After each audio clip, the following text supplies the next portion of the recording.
कुछ लोग सोच रहे होंगे विपक्षी काम नहीं करने देते, ऐसा सवाल मन में आ रहा होगा। जो जो आपके मन में होगा, मैं कुछ कोशिश कर रहा हूं कि सवाल आपके पूरे होते चले जाएं। किसान पहले बीज बोता है या पहले जुताई करता है? जोर से बोलिए जरा। किसान पहले जुताई करता है, गुड़ाई करता है, खरपतवार की सफाई करता है, निराई करता है, फिर भी थोड़े बहुत कुछ बचे हैं तो पेस्टिसाइड डाल के खत्म कर देता है। फिर क्या डालता है वो? तब फसल बढ़िया होती।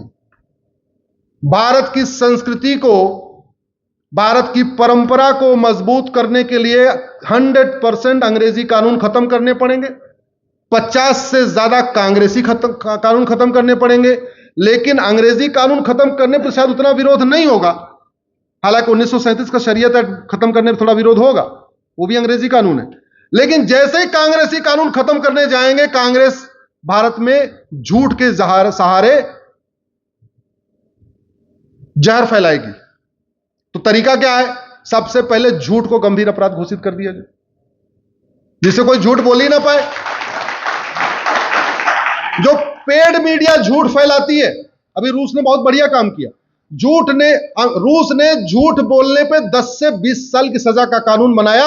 वहां आधी मीडिया वहां से गायब हो गई है, बीबीसी और पता नहीं कौन कौन थे वहां से भागे। तो रूस ने कौन सा फार्मूला अपनाया? किसान वाला। पहले जुताई, गुड़ाई, निराई, खरपतवार की सफाई, उसके बाद बुआई। इस चुनाव में 400 पार नहीं हुआ ना।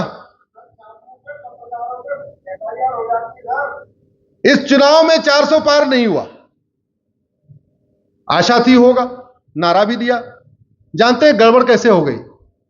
ये तो बताया अब की बार 400 पार, लेकिन नहीं बताया क्यों चाहिए 400 पार। नारा देते गए अब की बार 400 पार, अब की बार 400 पार, लेकिन यह नहीं बताया क्यों चाहिए 400 पार। कांग्रेस ने उसका फायदा उठाया, कांग्रेस ने घटिया कानून का फायदा उठाया। कांग्रेस के पास बड़े वकीलों की पूरी बैटरी है।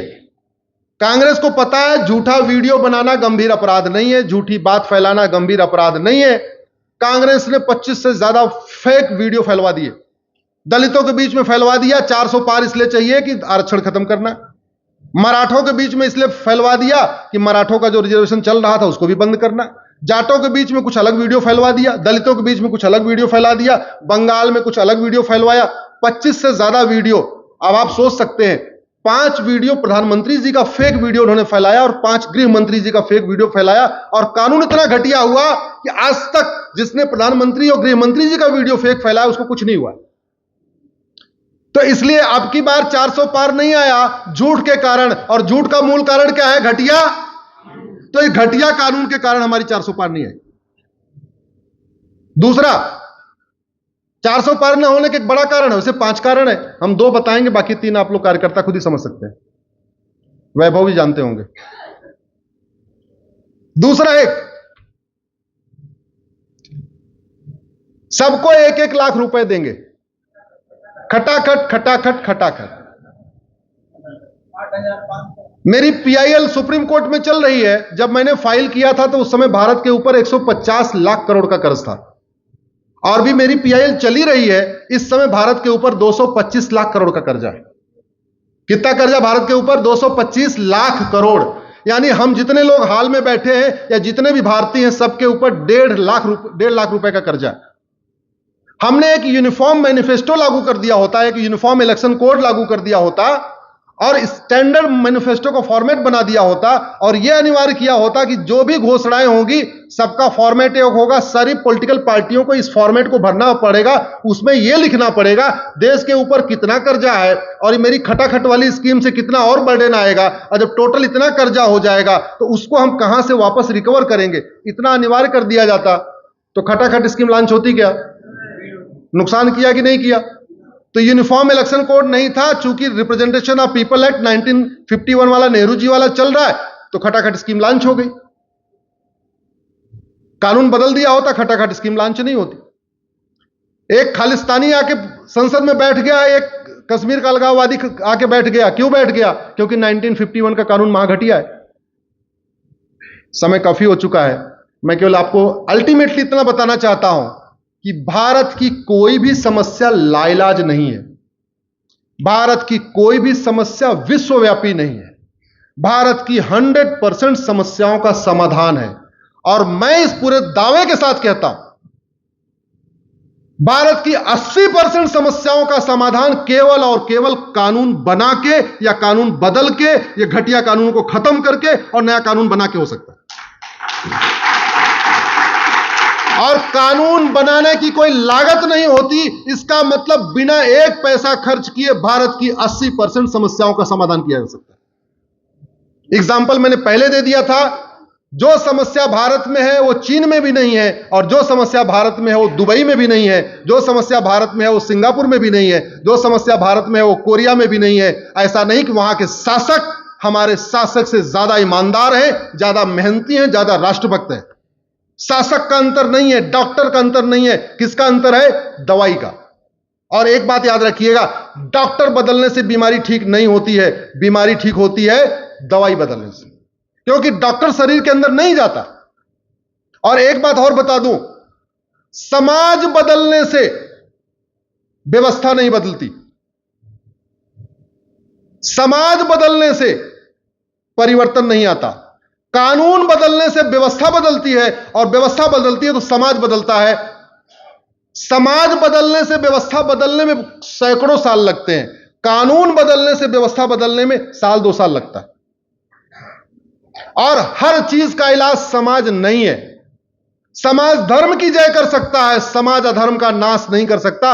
अधर्म का नाश तो केवल और केवल कानून ही कर सकता है, और कुछ नहीं कर सकता।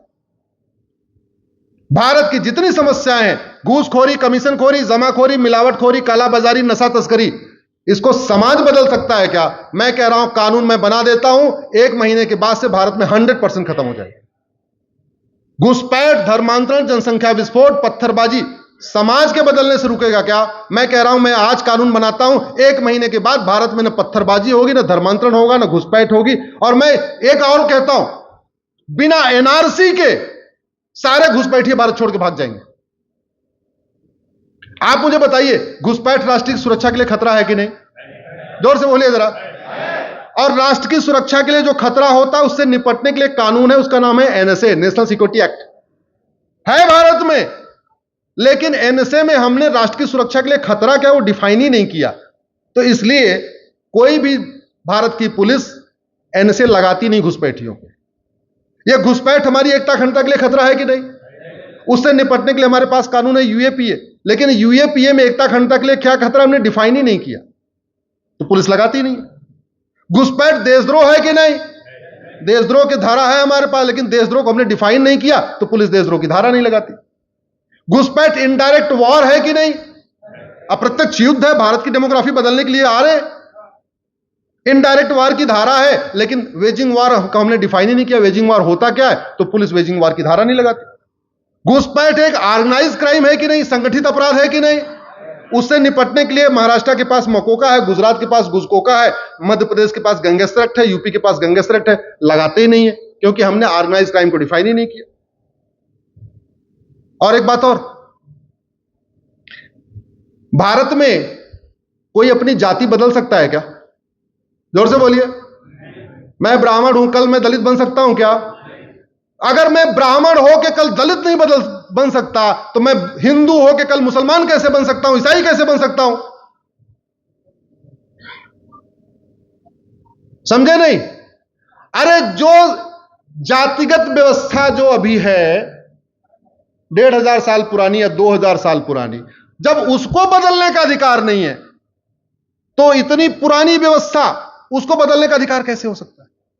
और फिर ऐसे रिलीजन में कन्वर्ट करना जो भारत के संविधान को मानता ही नहीं। संविधान का प्रीएम्बल कहता है equality, justice, liberty, fraternity, unity, integrity. जिन रिलीजन में कन्वर्जन हो रहा है वो तो संविधान को मानते ही नहीं, वहां तो कॉन्सेप्ट ही नहीं है।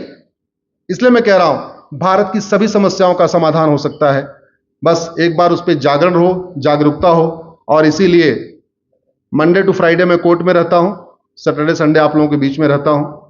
कोशिश यही है, भारत माता हमारी बचे, क्योंकि हमारी तो बस्ती की बस्ती मिट चुकी है, कई देशों से हमारी हस्ती मिट चुकी है।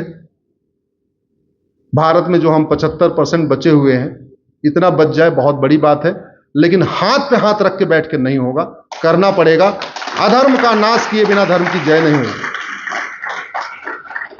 उसके बिना जय नहीं होगी। 2022 में मैं 3 संडे को अपने घर में था, 90 जिलों में गया था। 2023 में मैं 115 जिलों में गया था, 1 संडे को अपने घर में था, और वो इसलिए था क्योंकि 12 नवंबर को दिवाली थी, और 2024 का संडे अभी तक आया नहीं है। 63वां आज कार्यक्रम है हमारा। सारा सैटरडे संडे ऐसे ही घूम रहे हैं, अपना गिलहरी प्रयास कर रहे हैं। बाकी तो सब प्रभु की इच्छा, जो वो चाहेंगे वही होगा। बहुत बहुत धन्यवाद, बहुत बहुत आभार।